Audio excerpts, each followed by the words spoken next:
Having established that humans are group organisms, that we are naturally, if they're, that we are naturally in groups, I now want to talk a little bit more about how human groups work and are structured. And this will all seem very basic to you, but it provides some of the ground for later concepts that will get more complex and interesting later in the course. So we can think of human beings as composed of different large societies, a society being a large group of people who spend the majority of their interactions within that group. And that, generally speaking, understand themselves by some sort of shared identity, such as nowadays we think often in terms of countries, right? So, for example, I am American. I'm part of American society, right? Historically, oftentimes your language community might be sort of your society, right? The group of people who we're not all in the same political unit, we're not all overseen by the same leaders, but we speak the same language. We think of each other as, okay, there's a fellow Celtic speaking person, or there's a fellow Dena'ina speaking person here where we're at. So you have societies.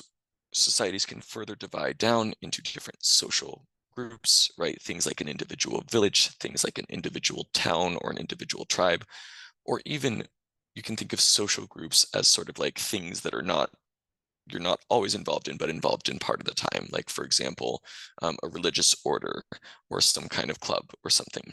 And then you can further break those down into individual social relationships. Because really, if you think of it, if you drill down enough, society is made up of thousands and thousands and thousands of social relationships. So, for example, in this diagram, we have Elizabeth, whose mother is Moira. Elizabeth is married to Sally. Sally was formerly married to Enrique. Enrique and Sally have a kid together named Leaf. Sally's brother is named Patrick. Patrick has a boss who's named David, right? So all these people have connections and interactions with each other, and you take enough of those together, and eventually you have a society, right? So that's all basic. We obviously understand that, but just keep that in mind. It will be relevant later. Ultimately, we are found in the context of our social relationships every single day, right? When I was growing up in the 80s and 90s, it was common to tell people, get a life when you wanted to insult somebody, or like get a social life, which is ironic for us as anthropologists, because of course, every single human being has a social life. You may say, well, I sit alone in my shelter entirely by myself and don't like to see other people, and that's fine and that's cool. But you still go to a grocery store where you rely upon the fact that there's this institution called a grocery store, and there are people that have packaged your food, and there are other people that agree to give you your food when you give them paper that we've decided means something that we call money. So ultimately, we're all in webs of social relationships. Another point I want to make here is that societies, I said a second ago, a social group is like a subpart of a society, a chunk of a society. You can kind of think of it like a society is an engine, but of a car, and it's got, different moving parts. There are certain kinds of social groups or institutions that every single society has. We would call them a cultural universal. Every culture has it. For example, every single society has some way of providing for its material needs, obviously, or it would die. So it will have things like hunting groups or people that farm together, things like that. Every single society will have a system of kinship, will have some sort of way of deciding who is related to who. There is no society without families. Every single society on the face of this planet has developed some sort of family system. Every single society has politics. And by politics, I don't mean going and voting for somebody that you want to be the leader of a very, very large country, although that is a type of politics. By politics, I mean every society has a way of deciding who has power, who has more or less power, and or if the power is pretty much shared among the group, how do we make decisions, especially when we disagree? So every single culture has a political system. And historically, every culture also developed a religious system, some sort of way of thinking about the supernatural. And even today, in countries where either religions have been outlawed or historically were outlawed, or at least were historically persecuted. Places like during the Soviet Russia period, during the Cultural Revolution period of the People's Republic of China, even in contexts like that, religion tends to not actually get stamped out, just go under the radar, get persecuted and decline, but still have a lot of people practicing it. It's this sort of enduring thing that happens, that pops up in every culture. So those four things, you'll notice that I have at least a week of this class devoted to each of them, because they're a type of social institution or group that every single culture has. What they look like may vary tremendously, right? There are cultures in which um, you, for example, could marry your first cousin, but only if they're on your father's brother's side or your mother's sister's side. There are other cultures in which it would be literally illegal to marry your first cousin. So how cultures think about who's related to who, it can vary a lot, but there's still some kind of kinship system in every culture. So when we move into Unit 3, this is kind of a sneak peek, we'll talk a lot about these core social institutions that every society has and how they vary. Another kind of thing to think about is social roles. So whether we're talking about a modern human group or an archaeological group that we're looking at and we're sort of seeing signs of hierarchy and signs of for example, um, some sort of like kingly burial, or where you have several really ancient sites, you'll have like a person who clearly was buried with a lot of wealth and often was buried with a lot of servants that were clearly killed or died, were forced to die or chose to die at the time that the king died. So you have these like royal elaborate burials. And when we see those in the archaeological record, it's clear that we're dealing with a manifestation of something you see in every culture, which is social roles. In every single culture, is the idea of sort of what it is that each person is supposed to do. That doesn't mean that everything you do is a social role. I like comic books. That's not a social role. I just happen to like comic books. But I do have social roles. As a professor, I'm expected to teach this lesson and other lessons like it and grade your stuff and do professory things. As a student, you're expected to learn the material, take tests, things like that. As a father, I am expected to, among other things, care for my children. As my children are expected, within our society, generally speaking, assuming it's a healthy dynamic there, they're expected to listen to parents and for things like safety, right? And make sure that they're sort of, holding mom and dad's hand when they cross the street or whatever it is. So we all have social roles, things that society has said, this is what you do. And there's two kinds, ascribed or achieved. An ascribed social role is one that you have by virtue of being born, or just as part of an intrinsic part of your characteristics. Whereas an achieved social role is something that you have by virtue of having taken steps to enter into that social role. So, for example, in the United Kingdom, the monarch is essentially an ascribed role. By virtue of birth order, a certain person is designated as who is the next monarch when the monarch dies. By contrast, this young man who's going through his bar mitzvah, right, a celebratory and important ceremony in many Jewish people's life. In this case, you can tell that he in particular is most likely Orthodox Jewish. He's going through bar mitzvah, where among other things, he has pieces of the Torah that are in small boxes that are on his head and on his arm as a very powerful symbol that comes from the book of Leviticus about keeping the law close to one's heart and to one's mind. Anyways, he's going through a bar mitzvah, and in a bar mitzvah, somebody becomes a son of the commandment, a son of the covenant. Essentially, they're becoming a fully fledged member of their synagogue community, rather than a kid who's not necessarily expected to know all this stuff yet, right? Somebody that has now learned a bunch of this stuff and is expected to live accordingly. So his social role is transforming. And interestingly, cultures oftentimes have things like that. When our social role is changing, we have a big ceremony to mark the occasion, like a graduation.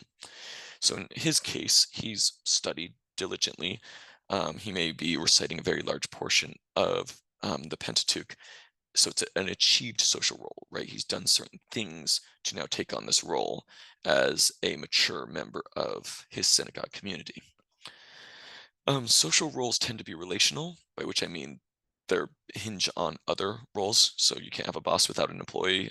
Stuff like, you have a teacher and you have a student. And as those both suggest, oftentimes social roles are stratified and involve power dimensions to them, but not always. Obviously, you could have two people with complementary social roles where there's not a power dynamic to it. That happens all the time. They tend to be performative as well. And what I mean by that is we're sort of expected to perform these social roles almost like we're stepping out onto a stage with, a script for a play. And we may push back on it, right? And we may do things different, but we are sort of expected to put on the performance whether or not we choose to actually go along with it. Another concept of sort of how human societies work is social stratification. It's defined by Kenneth Guest, who wrote a textbook I used to require for this course, but no longer do because boo for paid textbooks. Anyways, he defines social stratification as the uneven distribution of resources and privileges among participants in a group or culture. It's a good way of defining it. Basically, this idea is social groups often have a hierarchy of who has more power, who has more authority, who has more prestige, by which I mean sort of how they're regarded in society in terms of their status. Now, a point I want to make about social stratification, oh, it looks like I get there later in the slides, so I'll just say it now. Social stratification is found in many cultures. It's found in all cultures if you consider parents and children to be a social stratification. However, we make a distinction in anthropology between hierarchical or stratified cultures and egalitarian. Egalitarian means societies where, for most intents and purposes, people are equal, at least at the adult level. There's very little differences in wealth or power or authority, right? So a lot of small hunter-gatherer bands, you have situations where there is a leader, but the leader doesn't have more stuff than anybody else, and the leader certainly can't show up with, something equivalent to the IRS, but for a small hunter-gatherer band and say, hey, you know, you have to report all your income to me, give me a huge chunk, a certain chunk of it. And if not, you're going to sort of have some serious consequences, right? So there's cultures where there's not anything equivalent to that. On the other hand, there are some small cultures where there's very much a stratification. My point is that not all cultures are stratified and some are quite egalitarian. We'll get more into that later. Another concept that I wanted to mention is social power. So again, whether you're thinking of a culture from 10,000 years ago and looking at, or a culture from 5,000 years ago, and you're looking at like, how does something like the pyramids be built, right? Well, part of the answer to that is a whole lot of sometimes voluntary and sometimes coercive getting of people to build stuff, right? So social power, the ability to get people to do things by influencing them. Sometimes it's formal, sometimes it's informal. Sometimes it has the threat of violence behind it, sometimes it doesn't. So, for example, security when you're going to the airport, right? That's an example of a very formal form of social control. It's not like we have any doubt who's deciding who gets through the security checkpoint, right? It's very, very clear who TSA is. And there's a certain amount of not aggressive violence, but the potentiality of, in the sense that, like, if you were to refuse to go through the metal detector, the security people would have the right to physically bar you from entry. And I would assume potentially the right to put on handcuffs, detain you, whatever they needed to do if you were trying to get through, like hop through without going through the metal detector, right? So that's one type of social control. It's this very formal, and it's got the potentiality of physical consequences behind it. But there's lots of other kinds of social control, or social power, I should say. We sometimes talk about informal social power. This past week, I think it was this week, if not, it was the week previous, we saw a very notable example of that made headline news when Taylor Swift endorsed one of the presidential candidates. Now, Taylor Swift does not have any ability to, like a TSA agent, to like physically make people vote a certain way, right? Taylor Swift is not in a formal position of political power, but Taylor Swift has a massive online social media following, as you can see from the 1.8 million likes on this Instagram post. So social power can be this sort of informal thing where people choose to listen to this person, even though they're not in a formal position of power. And for that matter, it doesn't have to be from sort of a really influential person like a celebrity or a politician. we all use social power against each other in informal ways every single day. Um, so, for example, we look at people that are talking too loud at restaurants and we give them the look, and the look says, "Hey, I don't like what you're doing." And eventually, if that person picks up on social cues, they realize, "Oh, I need to lower my volume. I'm talking too loud and I'm disturbing other people's meals." Or we honk in traffic to tell somebody, "I don't like what you did." The honk doesn't do anything. It's not a formal or coercive form of power, but it does signal social disapproval. As group organisms, our brains are essentially hardwired to like social approval. It's one of the reasons that social media is so incredibly addictive. You basically get constant dopamine hits because our brain is hardwired to be receptive to social cues. If you are in a early human group, that's necessary for survival. Indeed, it's necessary for survival to some degree in any human group. Um, Social media companies know that your brain's hardwired that way, and they use that to manipulate us. But point being, the reason that that works is because you literally get sort of like dopamine hits when you are doing the right social thing, right? And conversely, you have sort of a negative reaction when you're doing the wrong social thing, and when you're getting cues from other people like, "Why are you doing this? You're being rude. You're cutting in line. You're didn't turn your blinker on, whatever." So that's social power. By the way, this picture up here is of these three women at a restaurant. I plugged into AI, have a woman glaring at another woman who's talking too loud in the restaurant. And this is what AI gave me. It was one of those like generative image AIs that you can use. I forget which one. And this does not look like a normal human interaction. These people don't really look fully like people. It's very uncanny valley going on here. I just want to point that out to suggest that as creepy as AI has become in its ability to imitate human beings, it's still got some limitations. So I don't think we're being invaded by Terminator or Skynet anytime soon, which is a pop culture reference that you'll get if you grew up in the 80s or 90s. I mentioned prestige before. So in social groups, there's often a component of honor, respect, status that goes along with your social roles. And that's part of what a stratification is. Even if there's not a wealth difference or a power difference, there's often a prestige difference. If I was to ask you to rank these jobs, student, bank teller, firefighter, farmer, US president, US senator, and a homeless person, you could rank them. And so could the person sitting next to you and the next person over. And your ranks probably wouldn't be the exact same, but probably a lot of you would put president and senator really far towards the top, and homeless person not close to the top at all. And you'd probably put the firefighter relatively high up. There's a certain amount of prestige that comes with people that literally put their lives on the line to save other people's lives. So you could do a certain amount of ranking of this, right? Now, is that ranking an actual accurate description of how hard people are working, how much they're worth as, and how kind or good they are as individual human beings? Not necessarily at all. Nonetheless, our cultures oftentimes have these sort of implicit hierarchies of what's a more prestigious or a less prestigious position. And we oftentimes have ways of marking that. So, for example, when you talk to your professor, you often say Dr. So and so. That's a way of marking the prestige of having gone to school for a certain number of years. So, we have these authority markers, these social status markers all over the place. Um, there's the side that I meant to have earlier in the presentation. This is a Juhuanzi family. In Juhuanzi society, traditionally, stratification was pretty minor. People pretty much shared the food that they gathered.